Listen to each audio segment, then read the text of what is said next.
बच्चों, हम कक्षा थर्ड के अंदर कंप्यूटर का सब्जेक्ट कंप्यूटर और कंप्यूटर का विकास पहला अध्याय हम अध्ययन करेंगे। इसमें हम क्या क्या अध्ययन करेंगे, देखो इसके कुछ मुख्य बिंदु है वो देख लो। अबेकस पढ़ेंगे, नेपियर्स बोन्स और गणितीय नियम, लघु गुणक पढ़ेंगे, पास्कलिन पढ़ेंगे, लेबनीज का कैलकुलेटर पढ़ेंगे, डिफरेंस इंजन पढ़ेंगे, एनालिटिकल इंजन पढ़ेंगे, टेबुलेटिंग मशीन पढ़ेंगे। देखो हम आज इस पार्ट का शुरुआत करते हैं। देखो क्या होगा इसके अंदर, देखते क्या क्या है, किस प्रकार से कंप्यूटर का विकास हुआ वो हम पढ़ेंगे। हम भली भांति जानते हैं कि आदि मानव के पास कोई संपत्ति नहीं थी। जैसे जैसे उसके मस्तिष्क का विकास हुआ वैसे वैसे उसने फसलों को उगाना सीखा और कुत्ता, बकरी, गाय तथा भेड़ जैसे जानवरों को पालना सीखा। देखो पुराने जमाने में क्या थे कि आदि मानव थे। क्या थे पहले, सबसे पहले क्या थे, आदि मानव, जिनके पास कोई धन नहीं था, कोई संपत्ति नहीं थी। तो जैसे जैसे उनके मस्तिष्क का विकास हुआ, दिमाग का विकास हुआ, तो वैसे वैसे उन्होंने क्या किया, फसलों को उगाना सीखा, कुत्ता, बकरी, गाय, भेड़ तथा जानवरों को पालना सीखा। अब उसे उन्हें गिनने की आवश्यकता पड़ी। क्या आवश्यकता पड़ी, गिनने की आवश्यकता। उसने अपने व्यक्तिगत चीज़ों से गिनती आरंभ की। पहले उसने अपनी अंगुलियों के प्रयोग से गिनती का आरंभ किया, लेकिन अंगुलियों पर बड़ी संख्याओं को नहीं गिन सकता था अतः वह गिनने के लिए पत्थरों, हड्डियों, डंडों और रस्सी के गांठों या डोरी के पड़े मनकों का प्रयोग करने लगा। वह एक जानवर के लिए एक पत्थर का प्रयोग करता था। पत्थर का प्रयोग था। जब जानवरों की संख्या बढ़ गई तो वह पत्थरों की संख्या बढ़ा देता था। उदाहरण के लिए उसके पास 5 गाय, 3 बकरियां थी। वह गायों के लिए 5 पत्थर, बकरियों के लिए 3 मनके एक बक्से में रख देता था। जब जानवरों की संख्या बढ़ती या घटती थी, वह पत्थरों या मनकों की संख्या भी उसी के अनुसार बढ़ा घटा देता था। कुछ समय बाद उसने गिनने में समस्या आई, अतः मिस्र के निवासियों ने गिनने के यंत्र का आविष्कार किया। यह यंत्र अबेकस। देखो थोड़ा ध्यान से देखो। पहले ज़माने में क्या होता था, आदि मानव होते थे, उनके दिमाग तो बहुत कम था। फिर जैसे जैसे उनका दिमाग बढ़ता गया, विकास होता गया, तो उन्होंने क्या किया, उनके प्रॉब्लम आने लगी गिनने के लिए। जैसे अपने पास कितनी पेंसिल है, कितने सामान है, वो गिनना पड़ता था। तो गिनने के लिए उनके पास क्या आई, प्रॉब्लम। जैसे उनके पास 5 बकरियां, 5 गाय और 3 बकरियां थी, तो उन्होंने क्या किया, 5 गायों को गिनने के लिए 5 पत्थर रख लिए, 3 बकरियों को गिनने के लिए 3 मनके रख दिए।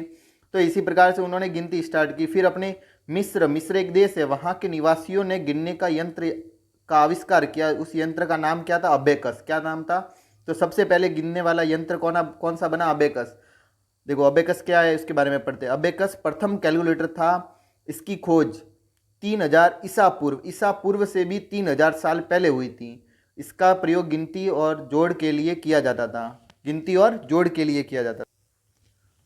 अबेकस लकड़ी के फ्रेम से बनता है। इसके दो भाग होते हैं। अबेकस किससे बनता है, लकड़ी के फ्रेम से बनता है। इसके दो भाग होते हैं, एक तो अपर डेक और एक होता है लोअर डेक। देखो ये वाला जो भाग है, इसको कहते हैं अपर डेक और इसको कहते हैं लोअर डेक, ठीक है। इन डेकों में धातु की छड़ें और मनके होते हैं। ये देखो धातु की छड़ें लगाई हुई है और इसके अंदर क्या लगाए हुए हैं, ये मनके लगाए हुए हैं। अपर डेक में प्रत्येक मनके का मूल्य 5 और लोअर डेक में प्रत्येक मनके का मूल्य 1 होता था। इसका मतलब है 5। कितना मतलब है इसका, 5, और इसका मतलब है 1। मतलब इसको गिनेंगे तो सीधा 5 और ये 5 10। यहाँ पे 1 2 3 4 5 ऐसे एक एक गिनेंगे।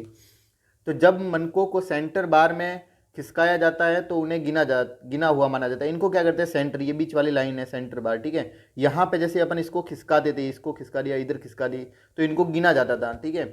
इसके प्रयोग इसका प्रयोग पहली बार एशिया में हुआ। कहाँ पे हुआ, एशिया अपना महाद्वीप है, वहाँ पे हुआ।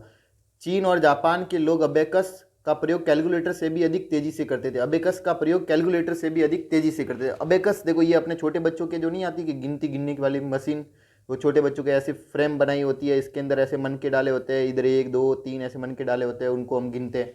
वो वाली मशीन ही क्या है, अबेकस है। फिर दूसरी मशीन आई अपने पास, किसने बनाई थी, नेपियर्स बोन्स और गणितीय नियम। मशीन का नाम क्या, नेपियर्स बोन्स और गणितीय नियम। कुछ दशकों के बाद मनुष्य को गुणा और भाग के लिए मशीनों की आवश्यकता। अब देखो जोड़ बाकी तो इससे हो जाती थी, फिर क्या हुआ, गुणा और भाग के लिए मशीनों की आवश्यकता होने लगी। जॉन नेपियर ने इस उद्देश्य के लिए सन 1617 में नेपियर्स बोन का आविष्कार किया। किसका आविष्कार किया, नेपियर्स बोन्स का।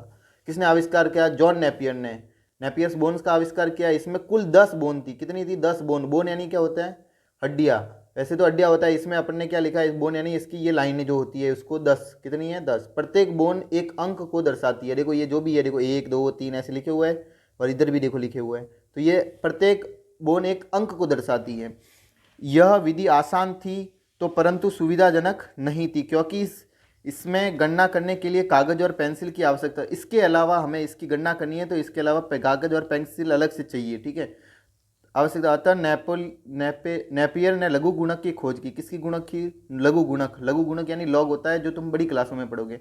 इस विधि में बहुत सी तालिकाएं तैयार की जाती है। इस विधि में बहुत सारी तालिकाएं, मतलब ये तो देखो यहाँ पे दिख रही है बहुत सारी है ना, ये ऐसे कागज पे बनाई जाती है, फिर उससे काम किया जाता है। महत्वपूर्ण तथ्य देखो, जॉन नेपियर पहला व्यक्ति था जिसने गिनती के लिए बोन छोटी छोटी छड़े की खोज की। पास्कलिन। अब नेक्स्ट आता है अपने पास पास्कलिन। सन 1642 में ब्लेज पास्कल, किसने बनाया? ब्लेज पास्कल नामक फ्रांसीसी गणितज्ञ ने पास्कलिन नामक गिनती करने वाली मशीन का आविष्कार किया। कौन सी मशीन का आविष्कार किया? पास्कलिन। यह पहला यांत्रिक कैलकुलेटर था। कैसा कैलकुलेटर था? यांत्रिक। इसमें 10 दांतों वाले पहिए थे। क्या थे? 10 दांतों वाले पहिए। इसका प्रयोग जोड़ने, घटाने, गुणा करने और भाग करने के लिए किया जाता था। ये देखो, ये है, इसमें देखो ये जो मशीनें बनी हुई है, ये कौन सी है? तुम्हारे 10 दांतों वाले पहिए। इसके अंदर 10 दांत है, ऐसे क्या है? 10 दांत बने हुए हैं और पहिए गोल गोल, ठीक है। महत्वपूर्ण तथ्य है इसमें, पास्कल के पिता रॉयन के टैक्स ऑफिस के में अधीक्षक थे। पास्कल के जो पिता थे वो रॉयन, वो कहाँ पे थे? टैक्स ऑफिस में अधीक्षक थे। उन्हें करों की गणना के लिए दिन रात काम करना पड़ता था। पास्कल इस कार्य को अपने पिता की सहायता करना चाहता था, अतः उसने मशीन बनाई। उसने क्या किया?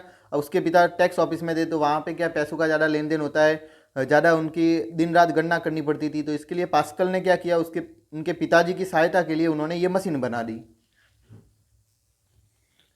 अगला अपने पास आता है लेबनीज का कैलकुलेटर। सन 1673 में गॉटफ्राइड लेबनीज नामक जर्मन गणितज्ञ और दार्शनिक ने कैलकुलेटर का आविष्कार किया। किसने आविष्कार किया?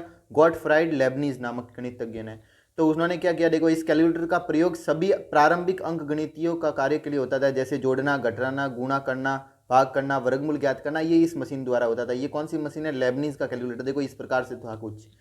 फिर आता है अपने पास डिफरेंस इंजन। सन 1821 में चार्ल्स बेबेज नामक अंग्रेज गणितज्ञ ने एक मशीन की आविष्कार की। किसने आविष्कार की? चार्ल्स बेबेज ने। इस मशीन का नाम डिफरेंस इंजन था। इसका प्रयोग गणितीय तालिकाओं की गणना करने के लिए होता था। यह निर्णय भी ले सकती थी, ये क्या कर सकती है? निर्णय भी ले सकती कि कितना सही है, कितना गलत है। लेकिन तब तकनीकी इतनी उन्नत नहीं थी। काफ़ी धन खर्च करने के बाद बेबेज को अपना प्रोजेक्ट, ये जो डिफरेंस इंजन है ये वाला, इसको बनाने के लिए ये चार्ल्स बेबेज जी है, इनको है ना बहुत सारा धन खर्चना पड़ा, बहुत सारे पैसे लगाने पड़े। तो इसके कारण फिर उन्होंने क्या कर दिया? इस प्रोजेक्ट को छोड़ दिया, इसको बनाना ही छोड़ दिया।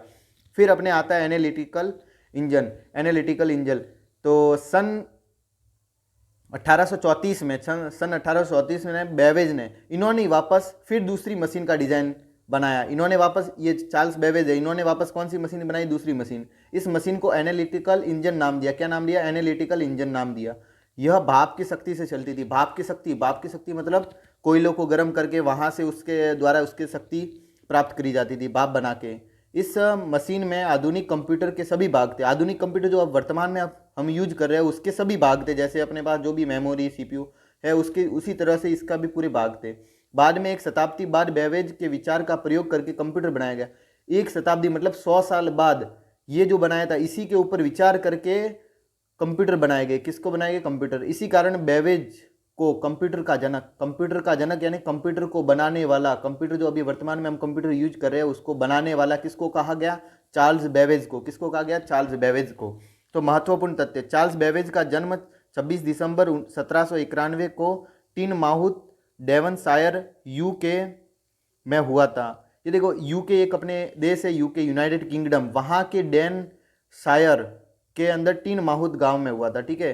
और उनकी मृत्यु 1871 में लंदन में हुई। कहाँ पे हुई उनकी मृत्यु? लंदन में हो गई।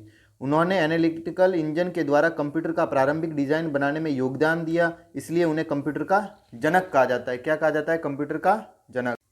अब अपने पास अंत में आती है टेबुलेटिंग मशीन। सन 1890 में हरमन हॉलेरिथ ने टेबुलेटिंग मशीन का आविष्कार किया। इस मशीन का प्रयोग जनगणना के लिए, किसके लिए? जनगणना। अपने जनगणना होती है 2011 में हुई थी, अब कब होगी? 2021 में होगी। तो ये जनगणना के लिए प्रयोग किया जाता था, पहले किया जाता था। अब देखो, आओ दोहरा, इसको क्या करते हैं अपन? दोहरा लेते हैं। आदि मानव अपने व्यक्तिगत चीजों जैसे अंगुलियां आदि की सहायता से गणना करता था। गणना के लिए वह पत्रों, हड्डियों, रस्सी की गांठों, छड़ों का प्रयोग करता था। अबेकस सबसे पहला कैलकुलेटर था। अबेकस क्या था? सबसे पहला कैलकुलेटर, सबसे पहले बनाया जाने वाला। जॉन नेपियर ने गणना के लिए नेपियर बोन्स और लघु गुणक की खोज की। ब्लेज ब्लेज पास्कल ने सर्वप्रथम यांत्रिक कैलकुलेटर का आविष्कार किया जिसे पास्कली नाम दिया गया। गोटफ्राइड लेबनीज ने ऐसे कैलकुलेटर का आविष्कार किया जो जोड़, घटा, गुणा, भाग और वर्गमूल ज्ञात किया जा सकता था। चार्ल्स बेबेज ने डिफरेंस इंजन और एनालिटिकल इंजन का आविष्कार किया था। एनालिटिकल इंजन आधुनिक कंप्यूटर के सभी भाग थे। एनालिटिकल इंजन जो भी था उसमें आधुनिक कंप्यूटर के सारे भाग थे, इसलिए चार्ल्स बेबेज को कंप्यूटर का जनक कहा गया। क्या कहा गया? कंप्यूटर का जनक। सन 1890 में हरमन होलेरिथ ने टेबुलेटिन मशीन का आविष्कार किया। यहाँ से अपने पहला अध्याय समाप्त होता है।